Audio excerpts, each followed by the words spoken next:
Assalamu alaikum. My name is Noman and you're watching ShopScriptor YouTube channel.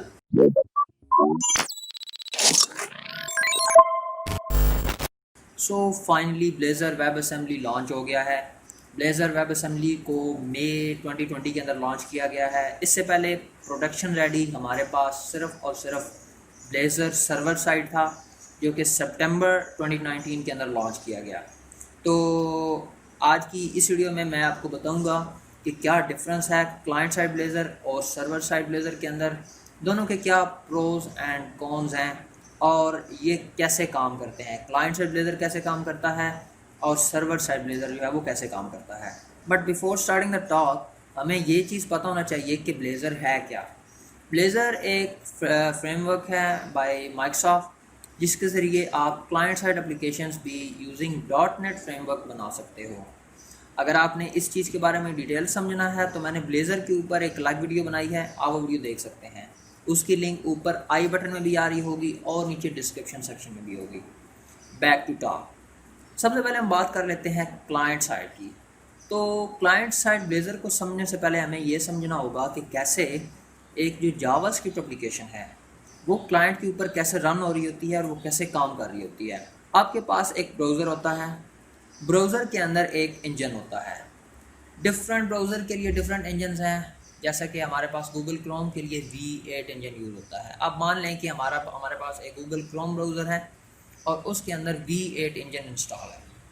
अब ये V8 engine क्या करता है, आप इसको जावास्क्रिप्ट का कोड लिख के देते हो, जो भी आपका जावास्क्रिप्ट का कोड होता है आप वो लिखते हो, वो आप देते हो V8 इंजन को। V8 इंजन क्या करता है, V8 इंजन आपके जावास्क्रिप्ट कोड को करता है कंपाइल, और कंपाइल करने के बाद उसका बनाता है बाइट कोड। और ये बाइट कोड एक मशीन कोड होता है जो कि आपकी डॉम मैनिपुलेशन कर रहा होता है। बेसिकली आप जावास्क्रिप्ट के जरिए डॉम मैनिपुलेशन ही करते हैं, तो आपकी जो डॉम मैनिपुलेशन है वो सारी आपका वो बाइट कोड परफॉर्म कर रहा होता है। तो ये एक जावास्क्रिप्ट की पाइपलाइन है जिसके ज़रिए आप क्लाइंट साइड के ऊपर जावास्क्रिप्ट करते हो रन। अब एक न्यू टेक्नोलॉजी आई जिसको हम कहते हैं वेब असेंबलीज़। अब वेब असेंबलीज़ क्या थी, वेब असेंबलीज़ ने बेसिकली ये किया कि किसी भी लैंग्वेज के कोड को आप using web assemblies outside the browser compile कर सकते हो और बना सकते हो byte code.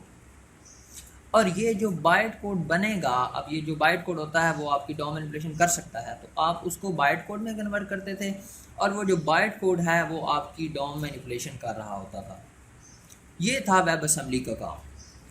By the way web assembly के बारे में मैंने एक डिटेल टॉक की है, उस वीडियो की लिंक भी ऊपर आई बटन में आ रही होगी और डिस्क्रिप्शन सेक्शन में भी होगी, आप वो वीडियो देख सकते हैं अगर आपने वेब असेंबलीज़ के बारे में डिटेल में जानना है तो माइक्रोसॉफ्ट ने ये सोचा कि क्यों ना हम अपना .NET फ्रेमवर्क उसको इस वेब असेंबली के ज़रिए बाइट कोड में कन्वर्ट करें और फिर वो बाइट कोड हम V8 इंजन को दे दें।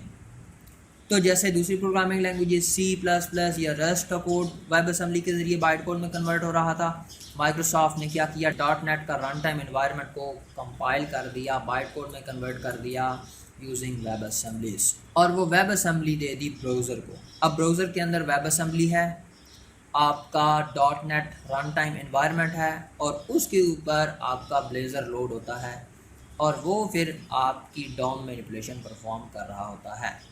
तो ये है आपका क्लाइंट साइड ब्लेज़र या वेब असेंबली ब्लेज़र, वो इस तरीके से काम करता है। तो ये तो हो गया client side blazer, web assembly blazer.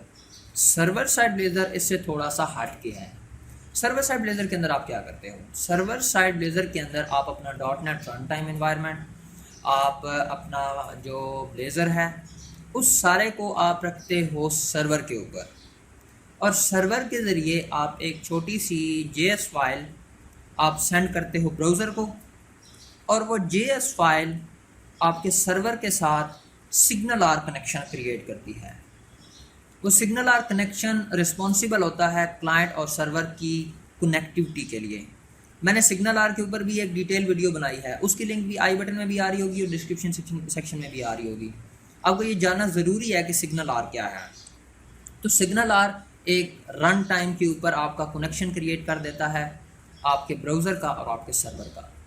इसके ज़रिए क्या होता है कि आप जब भी क्लाइंट के अंदर कुछ भी चेंज आता है तो वो सर्वर के ज़रिए यूजिंग सिग्नल आर मूव होता है, और सर्वर के ऊपर आप कुछ भी अगर कुछ चेंज करते हो तो वो स्पेसिफिक चेंज क्लाइंट की तरफ जाता है using that SignalR connection.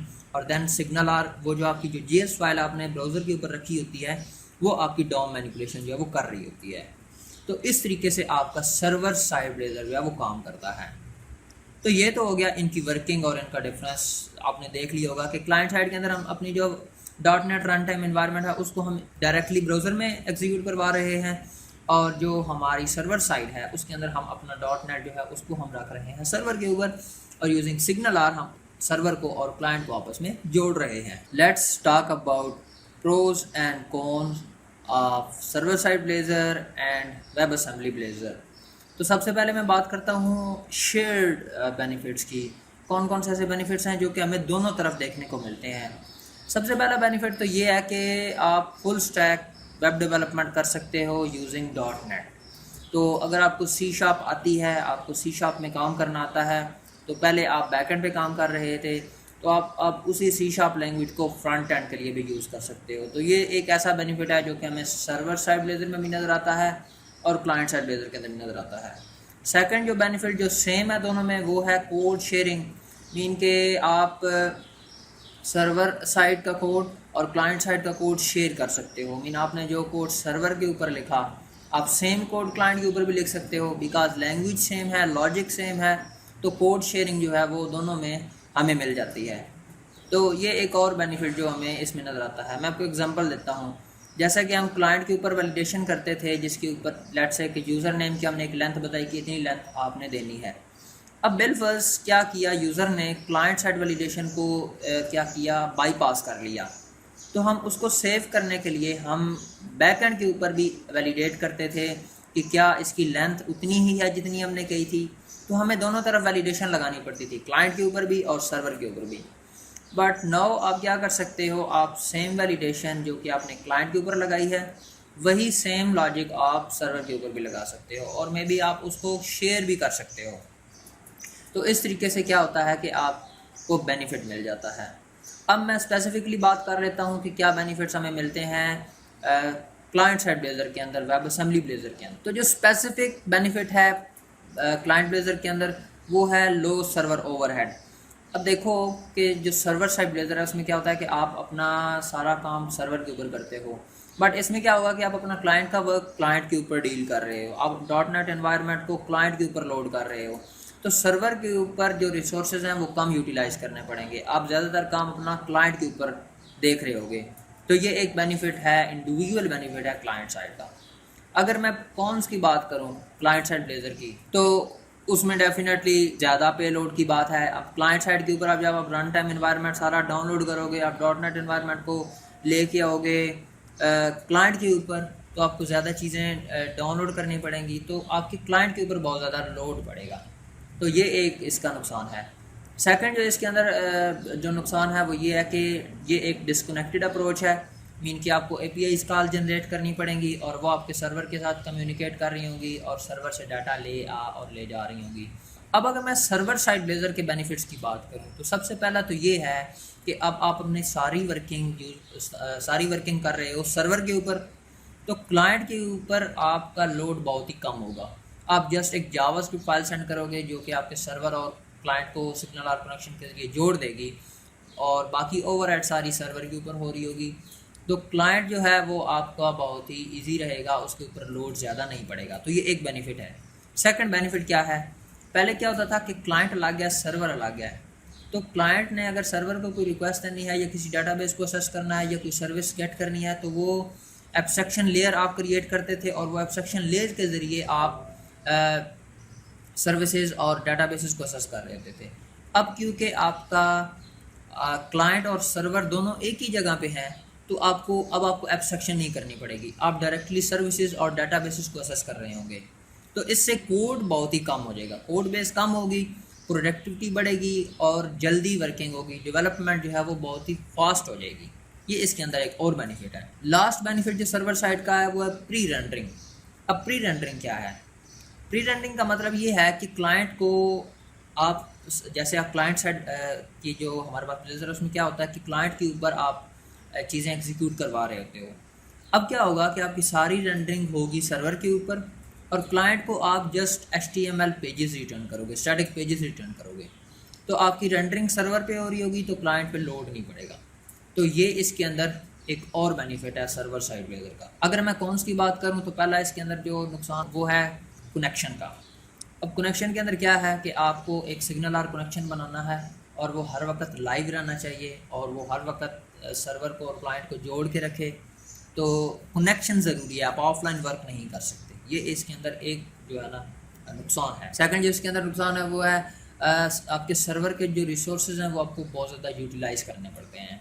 आप सारा वर्क जो है सर्वर के ऊपर देख रहे होते हो, आप क्लाइंट भी सर्वर पे देख रहे हो, आप सर्वर का बैक एंड भी सर्वर पे देख रहे हो, तो आपके सर्वर के ऊपर बहुत ज़्यादा लोड पड़ता है।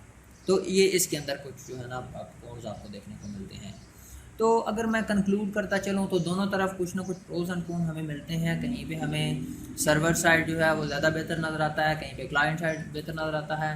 बट एट दी एंड ये वेब असेंबलीज़ और जो ब्लेज़र है इसके ज़रिए वेब के ऊपर न्यू डोर्स ओपन हुए हैं, न्यू टेक्नोलॉजीज़ जो है वो अब क्लाइंट साइड के ऊपर काम जो है वो कर सकेंगी। पहले क्या होता था कि जावास्क्रिप्ट ही सिर्फ थी, अब जावास्क्रिप्ट के अलावा जैसे अभी ब्लेज़र लॉन्च किया है तो उसके अलावा डिफरेंट टेक्नोलॉजीज़ और भी आएंगी क्लाइंट के ऊपर। तो आपको क्या होगा कि ज़्यादा डिफरेंट चॉइसेस मिल जाएंगी। जैसे कि हमारे पास बैकएंड के ऊपर मल्टीपल चॉइसेस होती हैं, हम डिफरेंट प्रोग्रामिंग लैंग्वेजेस से डिफरेंट बेनिफिट्स ले सकते हैं। तो अब क्लाइंट के ऊपर भी आप डिफरेंट प्रोग्रामिंग लैंग्वेजेस का यूज़ करके बेस्ड ऑन योर रिक्वायरमेंट आप एप्लीकेशन जो है वो डेवलप कर सकोगे। तो बस आज के लिए इतना ही। अगर आपको वीडियो पसंद आई है तो वीडियो को लाइक और शेयर करें। अगर आपके माइंड में कोई क्वेश्चन है तो कमेंट सेक्शन में